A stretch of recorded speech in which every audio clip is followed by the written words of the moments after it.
A lot of you guys have seen a lot of this already. Just seen it in health and fitness.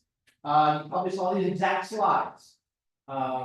Because a lot of health and fitness is still taught from my side, which is great. So we're going to kind of run through this, and we'll spend a little bit of time at the end of class talking about how does body composition affect exercise, right? Why do certain athletes tend to have a certain body composition, right? What's good for this, what's good for something else, and how might those things differ, okay? We left off on Friday talking about densitometry, okay?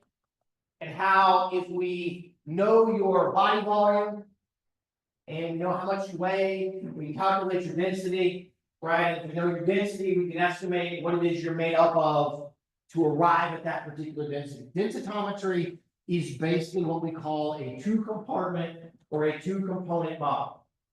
You are adipose tissue or fat mass, and then everything else. Okay? It makes no distinction of what is going on in the everything else. How much muscle, how much water, how much bone, how much mineral. It's literally just everything else. Okay? We do not do this much anymore because it's gotten really expensive. Okay? But we used to, when I was starting almost 25 years ago, as a graduate student, if you wanted to assess body composition in the most accurate way, you did something called a four-component model that looked like this molecular model here, like that. And what it does is all of the error, okay, all of the error when we use densitometry comes from our inability to parse out what makes up fat-free mass. How much muscle, how much water, how much bone. That's where we're just grouping it all together. And we know that there are no differences. So doing this four-component model allowed us to account for individual differences in fat-free mass and give us a more accurate estimation. To get a four-component model, we would do underwater weighing. That's what UWW is. Underwater weighing to get your density. We would do a DEXA scan, and from the DEXA scan, we could estimate bone mineral, okay?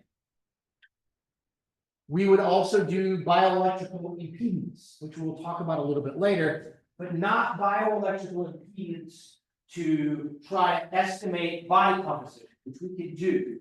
You guys go to the hub and stand on the in-body machine or whatever, right? It will spit out some numbers to you, and it's, you know, within plus or minus 5 or 6% in most of you. If you're pretty lean, it underestimates. If you are more obese, it tends to overestimate. It works really well in kind of average people right in the middle. But what other kinds of biological impedance are good at is it lets us estimate body water. Okay, and so if we know bone mineral density and we know body water, and the DEXA also tells us stuff about lean mass and muscle, and we know your density and your body fat from your density, then we can put all of that together and estimate through this sort of four-component deal what we're doing. Now, one of the other things we used to do with that was something called, you can estimate body water by something called deuterium dilution. Anybody know what deuterium is? Ever heard of deuterium? Chemistry people, you blocked it out. Deuterium is radioactive water. Okay, this is not like dangerously radioactive water. It's not heavy water, which you get in the output from, say, a nuclear reactor or something. But deuterium, you do something called deuterium dilution. We give you this deuterium and you drink it. Okay, and so it has radio-labeled sort of hydrogen molecules in it. I think it's the hydrogen. Should be the hydrogen, not the oxygen. And then we collect your urine over the course of like 2 weeks, and we see how quickly this radioactive water gets through your system. And from all of that, we can get a really accurate estimation of what your total body water and that kind of stuff is. Deuterium, when I started off as a grad student, it was about $50 per dose of deuterium for a person to do all of this. It's now more than $1,000. One of the places they get deuterium is when they they drill for natural gas for the oil wells and things, and so the oil and gas companies figured out that they could take this byproduct of what they were doing and they could actually sell it for something. And yay, capitalism, and now it's in much more demand, so it's way more expensive. So we don't really do that anymore. Most people now, if we want your body composition, just put you on the DEXA machine, then we give you a DEXA scan, and we get a very, very accurate way of sort of doing this. Okay. All right. So maybe this will go on. Okay. So I asked you guys today, who's had a DEXA scan? Okay, like four of y'all have had a DEXA scan. Okay. So DEXA has become much cheaper, so wrong, but it's much more readily available. We have 2 DEXA scanners in our building in the department. Athletics has 1 or 2. There's like 3 at the health science center because they keep trying to bill us for them on those kinds of things. And DEXA stands for dual energy X-ray absorbiometry. DEXA is in essence a whole body X-ray.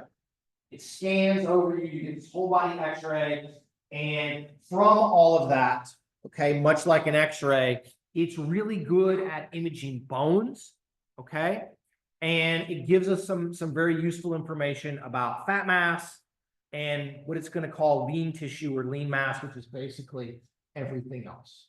Okay, very, very good agreement between percent body fat from DEXA and using the 4-component model or that direct dissection.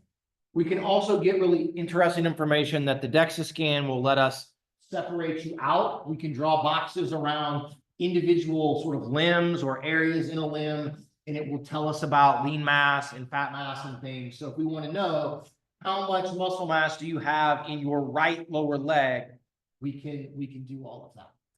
DEXA machines new, somewhere between $150,000 and $200,000, so not outrageously expensive. The whole scan takes 3 to 5 minutes. It's not super long to have one of those things, and it's not like having to be an MRI machine, which you guys will see all day to do that. The problem is we can't just let you guys come down and get a DEXA scan. When I was a grad student in Georgia, we did a lab in exercise, the exercise physiology class. We just did a lab and people got an DEXA scan. No one cared, right? It's an X-ray. You're going to get more radiation walking across campus today than you're going to get from the X-ray, but it's still an X-ray. It's still an elective kind of thing. We are exposing you to more radiation than you would otherwise get in your life. And so our research ethics board is like, nobody gets DEXA unless it's part of an approved research study. All right. So if you want one, you get a really accurate estimate of percent body fat, of lean mass, and really, really important, especially for you ladies at this time in your life, of bone mineral density. Okay.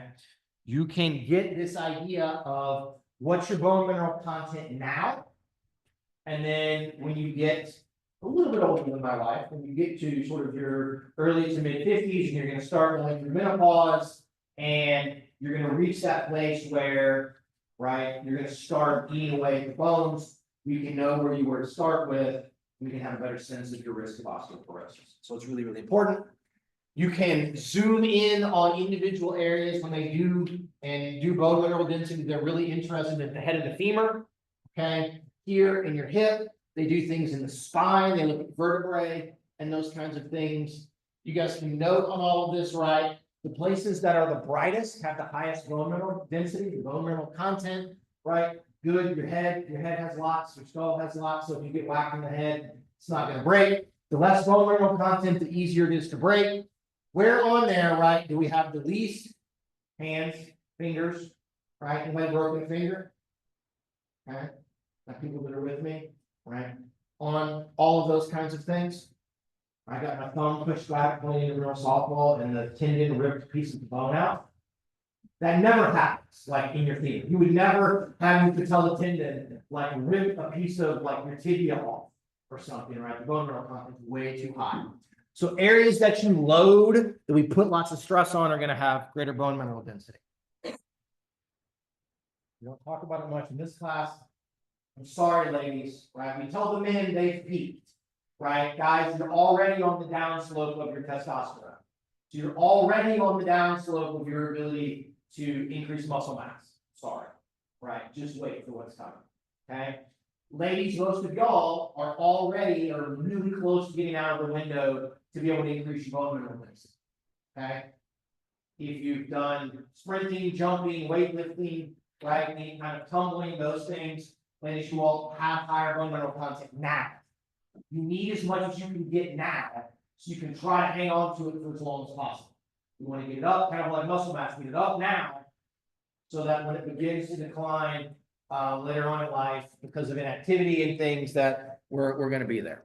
Okay. I hate to be the bearer of bad news to you guys about all of these things, but this is what my life experience has taught me. We're going to talk about this. We'll be real. Okay. Another imaging technique that's more accurate than DEXA. It's probably the single most accurate way we can estimate body composition without doing a dissection is MRI. Okay, who's had an MRI? Okay, way more of you guys have had an MRI than a DEXA. Okay, it's fascinating in some ways to me. We should talk about everybody's head image. But what we do with the MRI, right, is they put you in the bore. It's a magnet. And they turn the magnet on, and it lines up all the protons and electrons in your body, all facing the same direction. And then they turn the magnetic field off, and we watch as those protons, those electrons especially, sort of process back to their kind of resting state. And in doing that, it generates the electrons in bone and water and all these different tissues, sort of spin back to their original state at different rates. And that lets us create these really high resolution images. Very, very accurate, incredibly infeasible. Okay, like we would need to do an image from head to toe on somebody, which might take 8 hours, right? And you have to sit there and you can't move for 8 hours. And then there's several months of some poor grad student circling out all of the different tissues, parsing it all out of those things, measuring it, putting individualized densities and things on there. When we do that, right, it's a very, very powerfully accurate, but it's super expensive, right?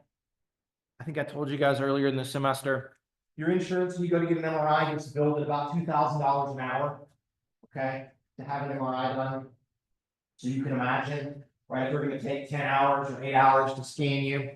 But what we have done with these things when we look at body comp, right, this is just imaging like right through here, okay, just little sections.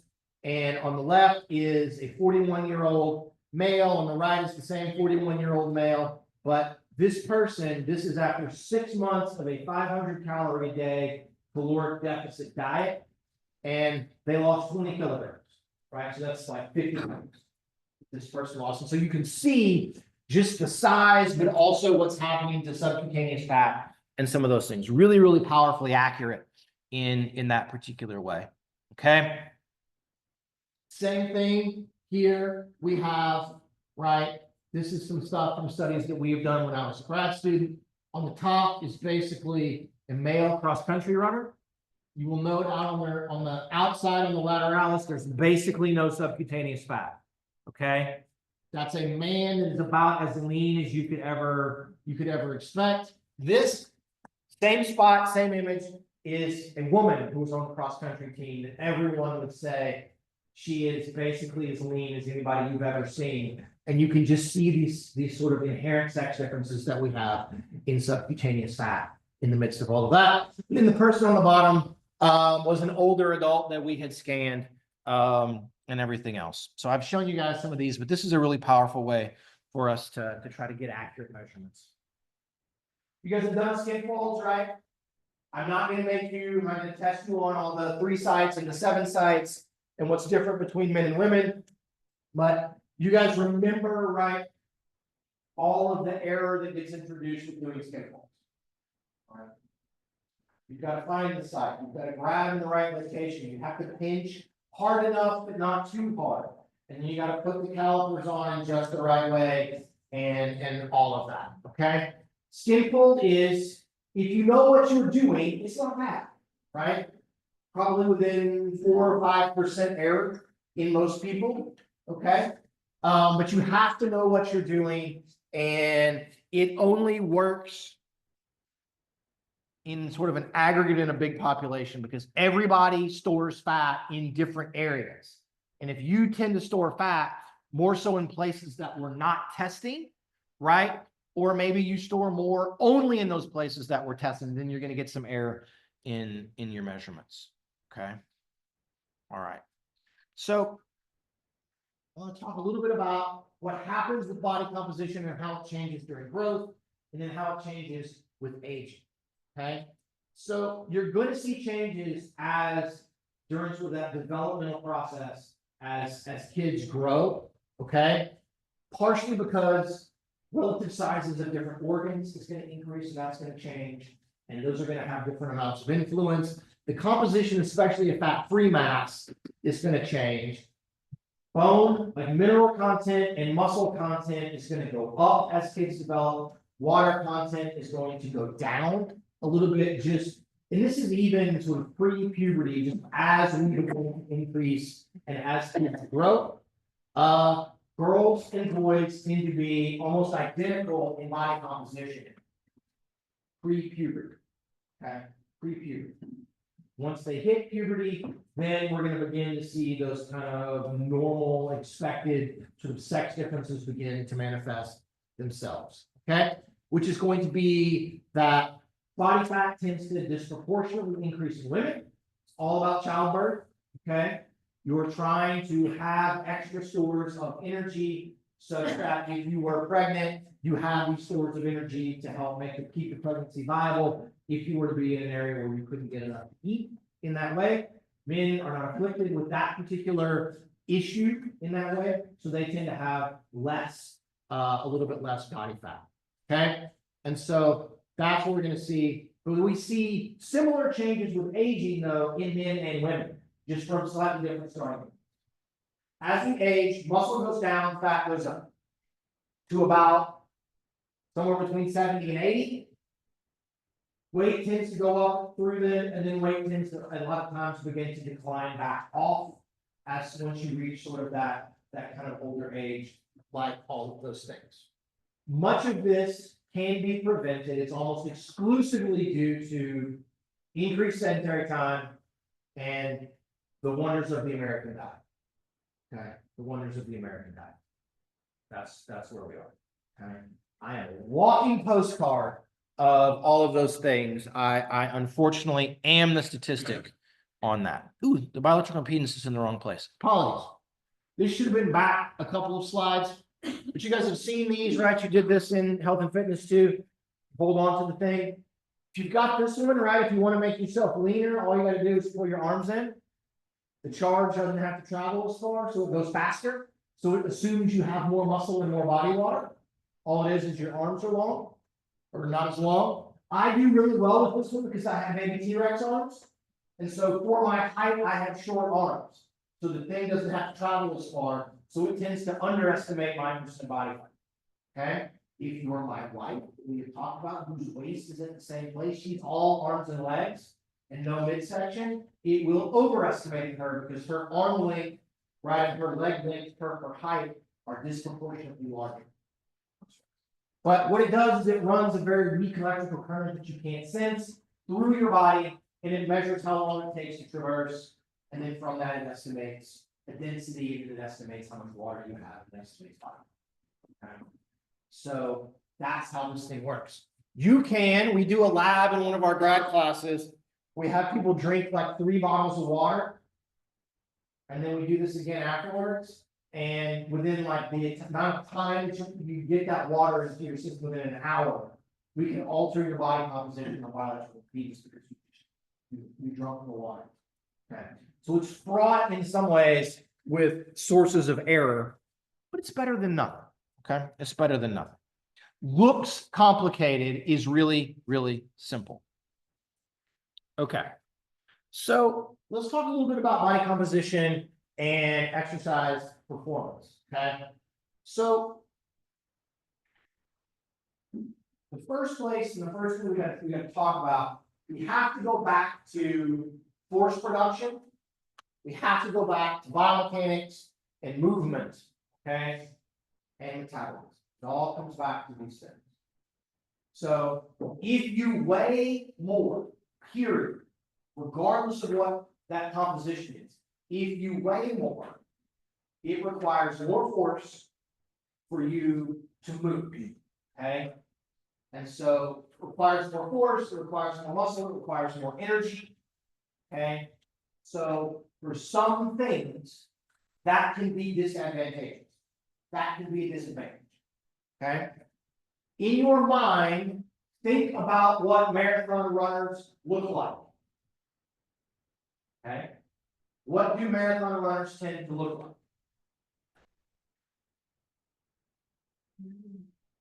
Very lean, okay? What else? The guy that won the marathon yesterday is a bit of an outlier on things, but are elite endurance athletes, are they just big people? Like you can be tall and very, very lean, right? But look like a football player. Are they particularly kind of muscled up in that way? No. Are they particularly tall? The guy that won the marathon yesterday, he's won it 2 out of the last 3 years. He's pretty tall. Okay. And there's some advantage if you are, but a lot of times they're just very small people. Okay. They're very small people. They tend to have, like my wife, they tend to have like sort of long legs in comparison to their height, because they can take longer strides and those kinds of things. Okay. But they look that way for a reason. If you're smaller, it requires less energy to propel yourself at any given sort of rate. Okay. So we talk about weight-bearing sports like running, okay, where it is a disadvantage to have excess weight. Okay. You're supporting your body weight. You have to generate force to move that body weight. Okay. And it's a thing like running where that force is not necessarily, right, something that has to be super duper high. You may try to go fast, but you're not sprinting, you're not, right, like tumbling or doing where you got to jump really high like in basketball, like you're not, it's not so much an explosive kind of thing where having lots of muscle gets you lots of force would be helpful. This excessive weight, okay? So when you have extra weight, you're just carrying a backpack when you run that has extra weight on it, right? We know that that's going to make our performance go down. So when we talk about the advantages of being lean, okay, there's also advantages to being small. Like just don't weigh that much. And whatever weight you do have, try to not have it be extra adipose tissue, because the adipose tissue does not generate force, cannot supply us with energy. So in sports where performance is dependent on the ability to generate high levels of force while the body weight is supported, it's an advantage to be lean. Okay, it's an advantage to be lean. Any kind of running event. Okay, but then I would also say soccer, football, tennis, basketball, right? Anything else where you're not on a bike, right? And it's not super duper like skill dependent. Although we've gotten to the place now where you say, like, golfers and baseball and some of this kind of stuff, right? They all have figured out that it's probably advantageous to train a little bit too. So what we want to do in things that depend upon aerobic power or VO2 max, the easiest way to make your VO2 max up is just lose 5 pounds. Okay. Don't eat very much this week, lose 5 pounds, your VO2 max goes up immediately. Okay. I'm not suggesting that, but that is a thing. I had a cross-country runner. We tried to run to get on the U.S. Olympic team last summer. It was in my lab as a master's student, and when it was race season, he would just lose 10 pounds, right? He would go from weighing like 140 pounds down to about 130. He'd get super, lose any little extra bit of everything because it immediately makes his VO2 max go. He's just miserable all the time when he did that, which is a whole separate thing. Okay, we want to maximize muscle and minimize fat. Okay. There are other sports and other conditions, though, where it is advantageous to just have a lot of muscle. Be strong. Okay. If you're a power lifter, be strong. per your weight class or whatever, okay? In some positions in football, or if you're a sprinter or like a jumper or something like that, it is at times advantageous to just generate huge amounts of force, right? Because you're doing these one-off high force events in that way. And so for those people, high absolute muscle mass may be an advantage, okay? It's probably still somewhat of an advantage to not have an excessive amount of extra adipose tissue, right? But you just need to be big and strong, okay? Skill sports are a little bit different, right? They're not necessarily affected that much by body composition, okay? Your ability to swing a golf club, right? Or a baseball bat, or to throw a softball, or something like that, are not really that dependent upon body composition.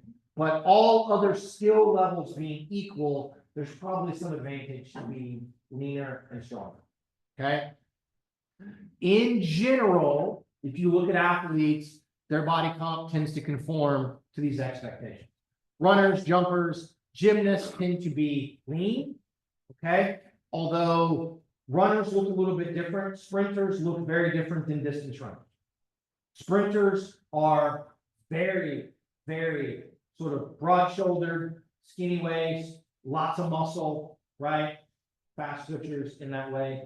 They look like what you might think a football or a basketball player, like they are, because it's short and they need lots of force to go as fast as possible. Distance runners, much, much smaller, okay? They tend to be much smaller.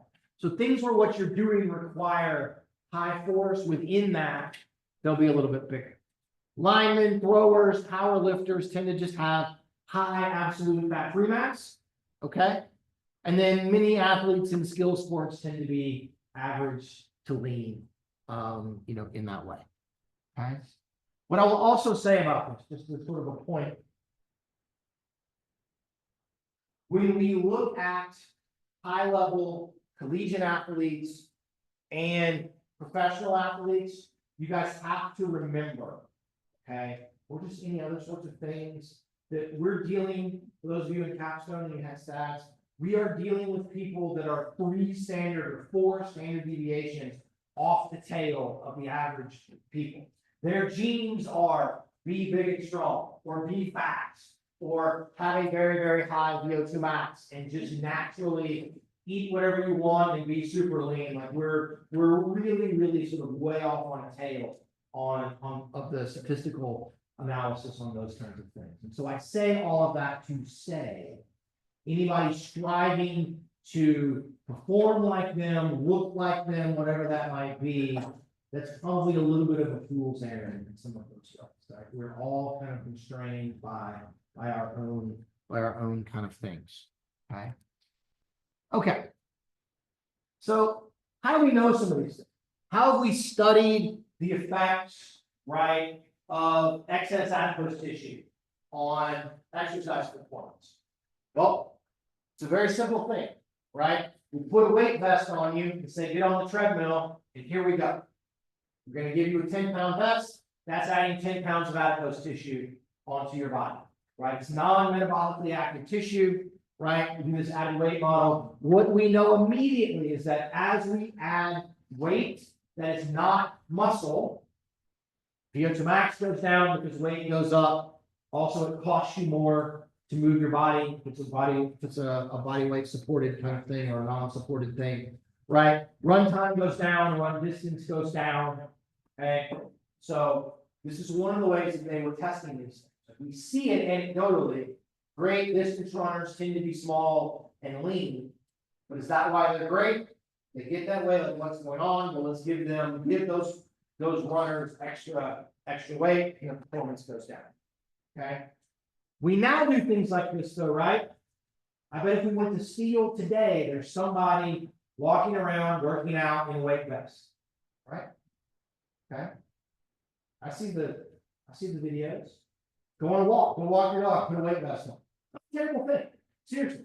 Like it makes the walking harder, right? Now walking is metabolically more like jogging in some ways. So that's not a bad thing, right? You got to worry about posture and a whole bunch of other stuff that's going into all of that. I don't know that lifting weights with it on is that necessarily whatever, but if you can go for like a walk or a jog or something, put it on, like, that's great. In the midst of all of that, especially like we know there are certain populations like tactical, like, you know, soldiers and police and fire and those things that part of their job is they have to carry weight to do things. They probably need to train doing stuff like that. Saw several firefighters yesterday in their full gear, in the way of that. Okay. I struggle with these next few slides. Okay. Because I feel like you guys need to know this information. I think it's important, but it's also something that I know that a lot of people, all ages, people struggle with. And so we're going to talk a little bit about how do we know about ways to change weight and body composition and those kinds of things. Okay. And all I want to start with, let's look at this, is that if this is a sensitive topic for some of you, I totally understand. Part of this I want to explain to you guys because it's important from a health perspective. Who cares what what your appearance is or anything like that, but at some point, excess adipose tissue becomes an issue from a health standpoint, right? From a chronic disease standpoint, and having some understanding of what works and doesn't work if you're in a place where you may need to alter those kinds of things, right? To have better health outcomes, I think is important because there's a lot of shitty information that is out there about all. So just kind of want to start with all of those things. Someone that struggles with body image and a whole bunch of other sort of things in the midst of this, like this can be a very, very sort of fraught subject. Okay.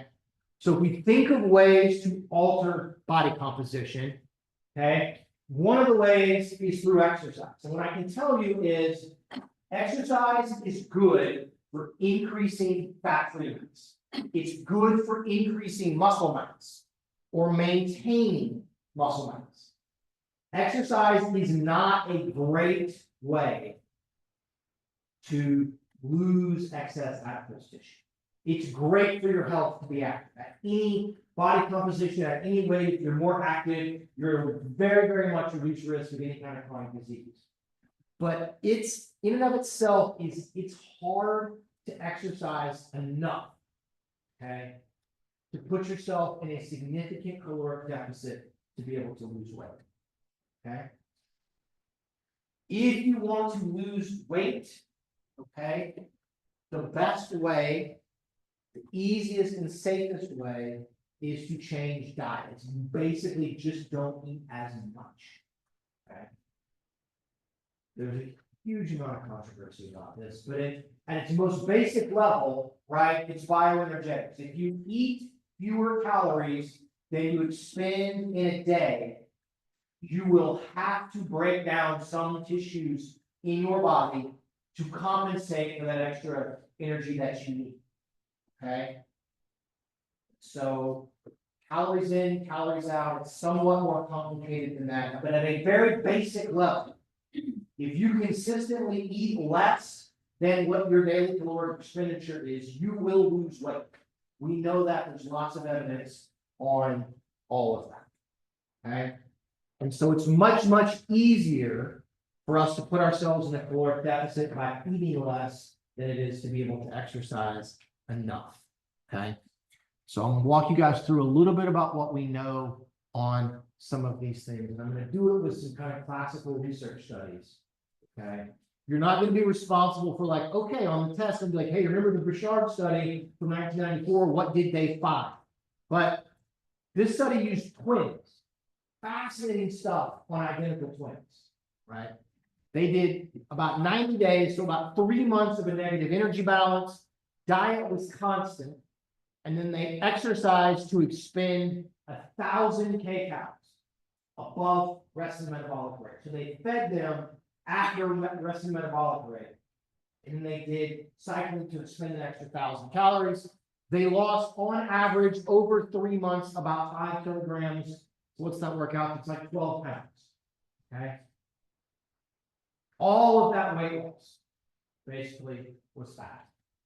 if you are in a negative caloric balance from exercise or from eating, and you are exercising, running, cycling, lifting weights, does not matter. What tends to happen is you lose fat, but not muscle. You likely won't gain muscle, but you will not lose any muscle over the course of time when you do that. Okay? And so in that way, diet plus exercise actually gives us the best of both worlds from an outcome standpoint. You lose adipose tissue, you maintain muscle mass. You want to maintain the muscle mass from a strength and a health perspective. So that's what we know from there. Okay? Each twin lost a similar amount, so we think there's a genetic component in the sort of piece with all of this. What about, they did cycling, what if we do resistance training? Here's 16 weeks of resistance training in older men. Fat-free mass increased, fat mass decreased, but no change in body weight. Okay? It is next to impossible to lose weight simply through resistance training. One, you're going to gain muscle. Muscle weighs more than fat. So even if you lose fat, but you gain muscle, you're going to weigh more. It's not a bad thing, right? It's not a bad thing per se. Also, weightlifting is very, very calorically inexpensive, right? You go do 3 sets of bench press, you're not expending very many calories, right? Not very many calories. Way more caloric expenditure from aerobic exercise, but you get really good positive muscle effects from the resistance training.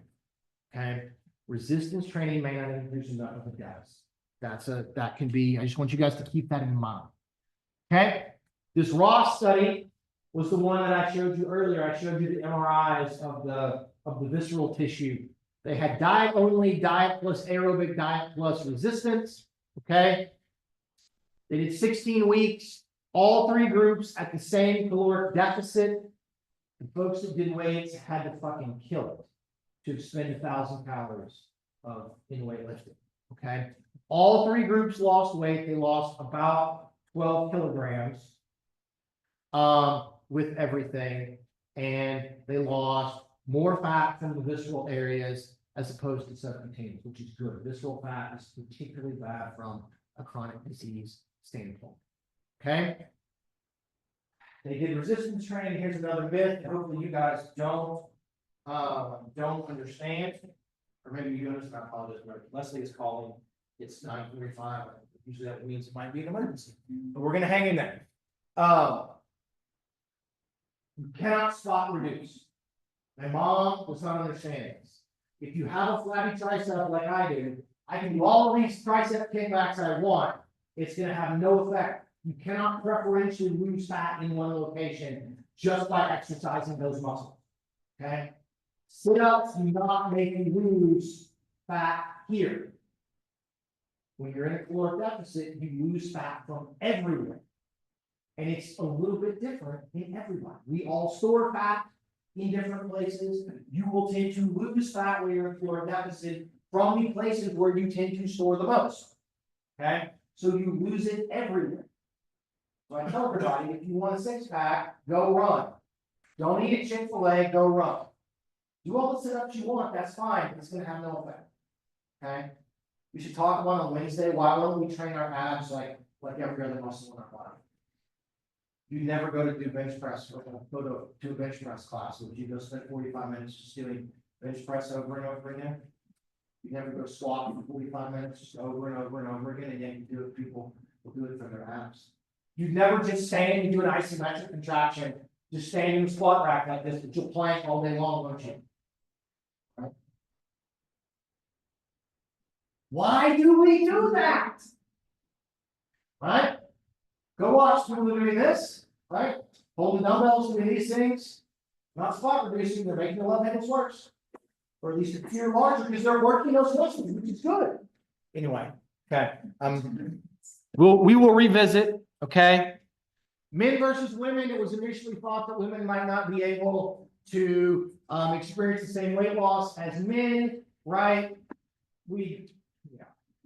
We've always thought, ladies, that y'all were different than the men. We didn't fund research. We're not funding them now. Side note on stuff. As it turns out, for the most part, though, there are some very clear differences, but this isn't one. Women can experience, right, weight loss very, very similar to men. in the same caloric deficit in the same ways. Where we lose fat, where we start from, our ability to gain muscle mass, it's all relatively similar in the midst of that. If there has been one thing that I have seen in the 25 years almost that I've been an exercise physiologist that I think is a positive, it is the advent of high intensity exercise and weight training being taken out much more so in women over the last 25 years. It's really, really good from a bone health standpoint, from a chronic disease standpoint, just from a life standpoint in the midst of all of that. That has become much more common and much more sort of readily accepted, right, in society and those things. And I think it has a lot of really, really kind of good benefits. Okay, last little bit, and we'll kill the last of this off on Wednesday. But when you go into a caloric deficit, if you're not doing exercise, you lose of the weight you lose, about 2/3 is fat, about 1/3 is muscle.